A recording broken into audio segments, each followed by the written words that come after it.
नमस्कार दोस्तों, मैं हूं एसबी सिंह उजागर और आप देख रहे हैं रत्न शिखा टाइम्स। रत्न शिखा टाइम्स, देश के किसानों की आवाज। हमारे कैरियर और रोजगार के कार्यक्रम में आपका स्वागत है। पिछले एपिसोड में हमने ग्रामीण महिलाएं स्वरोजगार कैसे शुरू करें और क्या करें, इस संदर्भ में विस्तार से बताया था। हमने आपको यह भी बताया था कि अपना व्यवसाय शुरू करने के लिए आपको पढ़ा लिखा होना जरूरी नहीं है, लेकिन यदि आप पढ़ी लिखी हैं तो बहुत अच्छा है, यदि पढ़ी लिखी नहीं है तो घबराने की कोई बात नहीं है। आपके लिए भी अन्य महिलाओं की तरह तरक्की करने के समान अवसर मिलते हैं। व्यवसाय करने के लिए पैसा कहां से आएगा और कैसे मिलेगा, आप कौन कौन से घरेलू व्यवसाय शुरू कर सकते हैं, अगर आपको यह जानना है तो इस वीडियो के डिस्क्रिप्शन में हमने पिछले वीडियो का लिंक दिया है, उसे ध्यान से देखें और समझें। आज हम आपसे बात करेंगे कि स्वयं सहायता समूह क्या होता है, यह कैसे बनाते हैं, इसका उद्देश्य क्या है, स्वयं सहायता समूह बनाने के नियम व शर्तें क्या है, स्वयं सहायता समूह का सदस्य कैसे बनते हैं, समूह को व्यवसाय करने के लिए बैंक से ऋण कैसे मिलता है, उसके लिए आवेदन कैसे किया जाता है। तो आप वीडियो पर अंत तक बिना स्किप किए हुए बने रहें। यदि चैनल को अभी तक सब्सक्राइब नहीं किया है तो कृपया इसे सब्सक्राइब जरूर कर दें। यह चैनल कृषि और किसानों के हित में काम करता है। यदि आपके क्षेत्र की कोई समस्या है तो कमेंट्स में जरूर लिख भेजें, हम आपकी बात को उचित फोरम तक पहुंचाने का प्रयास करेंगे। सबसे पहले जान लेते हैं कि स्वयं सहायता समूह क्या होता है। इसे बहुत आसान भाषा में समझते हैं। कुछ आर्थिक रूप से कमजोर ग्रामीण महिलाएं, चाहे वह किसी भी जाति बिरादरी की हो, जिनके पास अपना व्यवसाय करने के लिए ना तो पूंजी है और ना समुचित ज्ञान कि वे क्या करें, कैसे करें, ऐसी महिलाएं अपने पास पड़ोस की महिलाओं को इकट्ठा कर एक समूह बना लेती हैं। फिर वह अपनी गृहस्थी की बचत से थोड़ा थोड़ा पैसा बचाकर समूह के खाते में जमा करती रहती। आप विचार कीजिए कि यदि एक महिला रोज 20 रुपए बचाती है तो वह महीने में 600 रुपए इकट्ठा कर लेगी। ऐसे ही वह अपने लगातार प्रयास से 3 महीने में 1800 रुपए तक जमा कर सकती है। अब मान लो एक ग्रुप में 12 महिलाएं हैं और सभी ने 3 महीने में 1800 रुपए जमा किए, तो 12 का 18 से गुणा कीजिए, यह 21,600 रुपए हो जाता है। आप सोच सकती हैं कि आपके अकेले 300 से 1800 बने और समूह में आते ही यह 21,600 रुपए हो गए। अब अचानक किसी महिला को मान लीजिए कोई काम पड़ जाता है तो वह अपने समूह से लोन ले सकती है। वह अपनी जरूरत पूरी होने के बाद उस लोन को चुका सकती है। ऐसे अगले 3 महीने में आपके पास और 21,600 रुपए आ गए तो आपके पास 43,200 रुपए हो गए। आप इस पैसे से सामूहिक रूप से कोई व्यवसाय शुरू कर सकती हैं। काम करने के लिए आप लोग स्वयं हैं, पूंजी आपके पास इकट्ठा हो चुकी है। क्या करना, यह आप लोगों को तय करना है। आप चाहे तो अलग अलग बिजनेस शुरू कर सकती हैं और चाहे तो सामूहिक रूप से एक ही बिजनेस कर सकती हैं।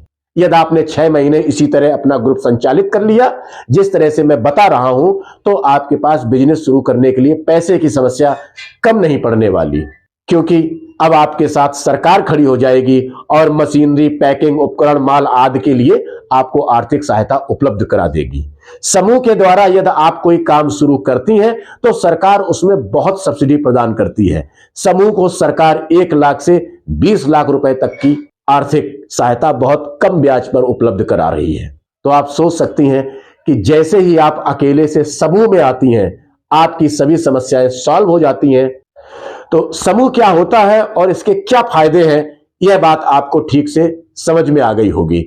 अब बात करते हैं कि सरकार का समूह बनाने का उद्देश्य क्या है। तो इस उद्देश्य को हम बिंदुवार समझते हैं। पहला बिंदु है, सरकार ऐसे गरीब परिवारों की मदद करना चाहती है जो अपनी गरीबी मिटाने के लिए मजबूत इच्छा शक्ति रखते हो, जिनके अंदर कुछ कर गुजरने की भरपूर क्षमताएं भी हो।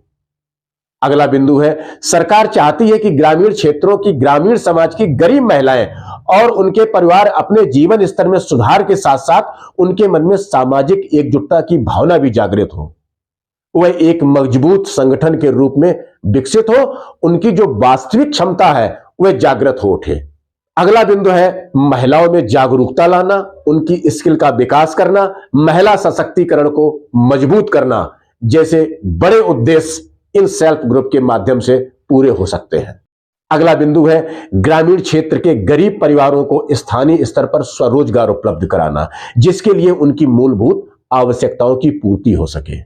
अब आते हैं स्वयं सहायता समूह के नियम व शर्तें क्या है, तो इन्हें भी हम जान लेते हैं। पहला बिंदु है, सरकार ऐसे समूह को आर्थिक मदद के लिए उठाती है जो कम से कम 6 माह पुराना हो, सक्रिय हो और उसमें लगातार लेन देन हो रहा हो। ग्रुप की सभी महिलाओं को कम से कम 6 माह तक अपने पास की बचत को समूह के खाते में जमा करना होगा। तीसरा पॉइंट है, खाते का पूरा लेखा जोखा रखा गया हो, किसी भी सदस्य को दिया गया ऋण या जमा की गई मासिक बचत का पूरा विवरण रजिस्टर में दर्ज होना चाहिए। चौथा बिंदु है, समय समय पर साप्ताहिक या मासिक आधार पर बैठक की जा रही हो, जिसका विवरण मीटिंग रजिस्टर में दर्ज होना चाहिए। अगले बिंदु पर आते हैं, जिसका मतलब है समूह में लोकतांत्रिक तरीके से कार्य हो रहा हो, सभी सदस्यों की सहभागिता हो रही हो तथा सभी की बात भी सुनी जा रही हो। और अगला बिंदु है, समूह का उद्देश्य एक दूसरे की मदद के साथ साथ रोजगार करने का होना चाहिए, न कि केवल बैंक ऋण प्राप्त करने के लिए समूह का गठन किया गया हो। सातवां बिंदु है, सभी सदस्य एक हित एवं एक जैसी पृष्ठभूमि के होने चाहिए, यानी समूह के लोग एक ही तरह के बिजनेस में हो। मान लो समूह दूध बेचने का कार्य करता है तो दूसरे सदस्य भी इसी से संबंधित कार्य करें। यदि समूह सिलाई का काम कर रहा है तो दूसरे सदस्य भी इसी ट्रेड को हो। आठवां बिंदु है, स्वयं सहायता समूह को बैंक द्वारा उनके द्वारा जमा की गई रकम का 4 गुना तक आसानी से दिया जाता है, यानी समूह किसी काम के लिए एक हिस्सा रकम लगाता है तो सरकार उसे अपनी तरफ से 4 हिस्सा यानी 1:4 के रूप में फाइनेंस करता है। अब सवाल उठता है कि स्वयं सहायता समूह का सदस्य बनने के लिए क्या योग्यता या शर्त होनी चाहिए, तो इसे भी जान लेते हैं। तो सबसे पहली बात है, समूह में अति गरीब, गरीब महिला या गरीबी रेखा के नीचे परिवार की महिलाओं को शामिल किया जाता है। दूसरा बिंदु है, समूह में शामिल होने वाली महिलाओं की उम्र 18 से 65 वर्ष के बीच होनी चाहिए। ग्रुप में शामिल सभी सदस्य राष्ट्रीय ग्रामीण आजीविका मिशन के अंतर्गत रजिस्टर्ड होने चाहिए।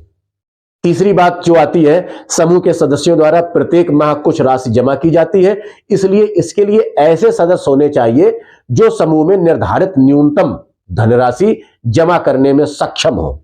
चौथा बिंदु है, समूह में ऐसी महिलाओं को शामिल किया जाता है जो जरूरत पड़ने पर सामूहिक कार्य करने की इच्छुक हो तथा वह सक्षम भी हो वह कार्य करने के लिए। पांचवा बिंदु है, समूह में शामिल महिलाओं को समय समय पर होने वाली बैठकों में अपना समय देना होगा। ऐसी महिलाएं चाहिए जो अपना समय दे सके।